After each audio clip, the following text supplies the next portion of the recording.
नमस्कार, मैं निर्मल उपाध्याय। एक फिल्म प्रेमी के रूप में मुझे विश्वास है कि आपको सत्यजीत रे, बिमल राय और अनुराग कश्यप की फिल्में बहुत पसंद है ना? और अगर मैं आपसे पूछूं कि कोई ऐसा निर्देशक का नाम बताएं जो सत्यजीत रे और बिमल राय के लिए प्रेरणा थे, तो वह नाम क्या हो सकता है?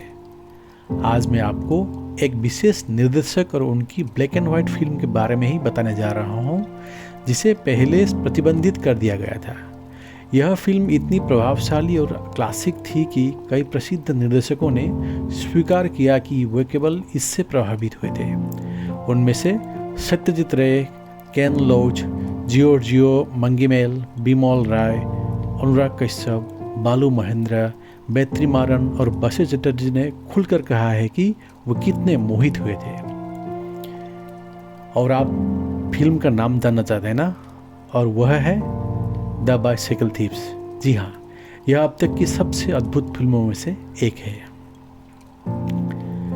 अब चलिए शुरू करते हैं। द बाइसाइकिल थीफ एक 1948 की इटालियन ड्रामा फिल्म है जिसे विटोरियो डी सिका ने निर्देशित किया था।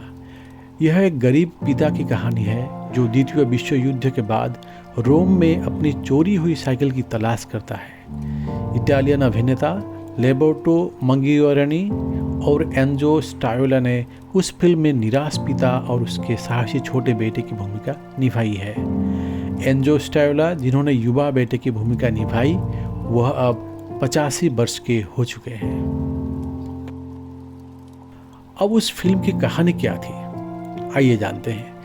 द्वितीय विश्व युद्ध के बाद के रोम में मुख्य पात्र एंटोनियो रिची को अपनी पत्नी मारिया, अपने बेटे ब्रूनो और अपने छोटे बच्चे के लिए काम की तलाश है। उसे विज्ञापन बिलों के लिए एक नौकरी का प्रस्ताव मिलता है, लेकिन वह मारिया को बताता है कि वह स्वीकार नहीं कर सकता क्योंकि नौकरी के लिए एक साइकिल की आवश्यकता है। पर मारिया दृढ़ता से एक गरीब परिवार के लिए कीमती वस्तु, अपने दहेज की चादरों को बिस्तर से हटा देती है और उन्हें गिरवी रखने की दुकान पर ले जाती है, जहां एंटोनियो की साइकिल के लिए वह पर्याप्त पैसा इकट्ठा करती है। पर अपने पहले काम के दिन एक युवा आदमी उसकी साइकिल चुरा लेता है। एंटोनियो उसके पीछे दौड़ता है, लेकिन चोर के सहभागियों द्वारा उसे रास्ते से हटा दिया जाता है। पुलिस एंटोनियो की शिकायत दर्ज करती है, लेकिन कहती है कि वे बहुत कुछ नहीं कर सकते। चुराई गई वस्तुएं अक्सर पियाजा विटोरियो बाजार में मिलती है। इस सलाह पर एंटोनियो और उसका बेटा कई दोस्तों के साथ वहां जाते हैं। वे एक साइकिल का फ्रेम पाते हैं जो एंटोनियो का हो सकता है, लेकिन विक्रेता उन्हें सीरियल नंबर की जांच करने की अनुमति देने से इनकार करते हैं।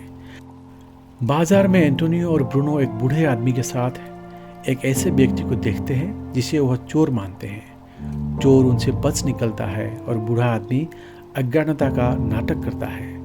वे उसे एक चर्च में पीछा करते हैं, जहां वह भी उनसे फिसल जाता है। सड़क पर शत्रुतापूर्ण पड़ोसी इकट्ठा होते हैं जब एंटोनियो चोर पर आरोप लगाता है, जो सुविधाजनक रूप से एक दौर में गिर जाता है, जिसके लिए भीड़ एंटोनियो को दोष देती है।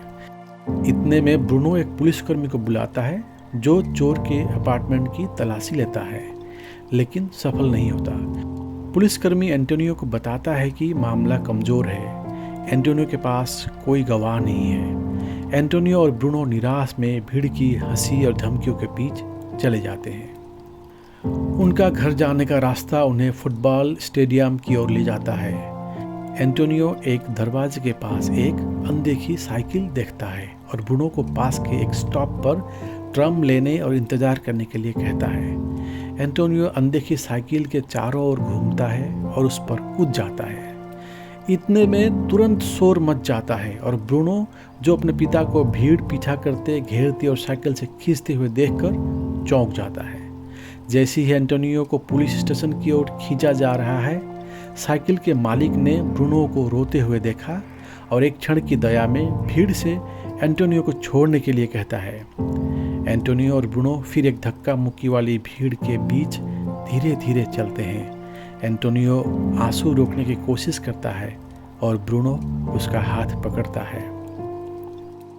तो आपको क्या लगता है, द बाइसिकल थीफ एक अच्छी फिल्म है? जी हाँ, द बाइसिकल थीफ इतनी अच्छी तरह से एक आधिकारिक उत्कृष्ट कृति के रूप में स्थापित है कि कई वर्षों बाद इसे फिर से देखना थोड़ा चौंकाने वाला है और यह महसूस करना कि यह अभी भी जीवित है और इसमें ताकत और ताजगी भी वही है। बाइसिकल थीव्स वास्तव में मेरी पसंदीदा फिल्मों में से एक है। मैं इसे बार बार देख सकता हूँ और सच कहूँ तो मैंने ऐसा किया है। बाइसिकल थीव्स आम आदमी को अर्थ देता है और जैसा कि जीवन में अक्सर होता है। बाइसिकल थीव्स से मुझे जो सबसे महत्वपूर्ण अंतर्दृष्टि मिली वह यह है कि कहानियाँ जटिल नहीं होनी चाहिए। कुछ छोटा क्षण एक पूरे भावनात्मक भूस्खलन की शुरुआत कर सकता है। एक क्षण हमेशा मुझे आकर्षित करता है। फिल्म की शुरुआत में जब एंटोनियो अपने साइकिल पर ब्रूनो को काम पर ले जाता है। सुबह की रोशनी में काम पर जाने वाले कई अन्य साइकिल चालक हैं। वो एक पैक में चलते हैं, एक बस से आगे रहते हैं जो श्रमिकों से भरी हुई है। दृश्य पर एक सुंदर संगीत है जो इसे कविता में बदल देता है। मुझे उम्मीद है कि आपने पहले ही इस खूबसूरत फिल्म को देखा होगा और अगर आपने इसे नहीं देखा है तो मुझे यकीन है कि आप इसे नहीं छोड़ेंगे। आप इसे ऑनलाइन भी देख सकते हैं या डीवीडी भी संग्रह कर सकते हैं। आज के लिए मैं अलविदा कहना चाहता हूँ। देखते रहिएगा। मैं एक और यादगार वीडियो के साथ वापस आऊँगा। धन्यवाद।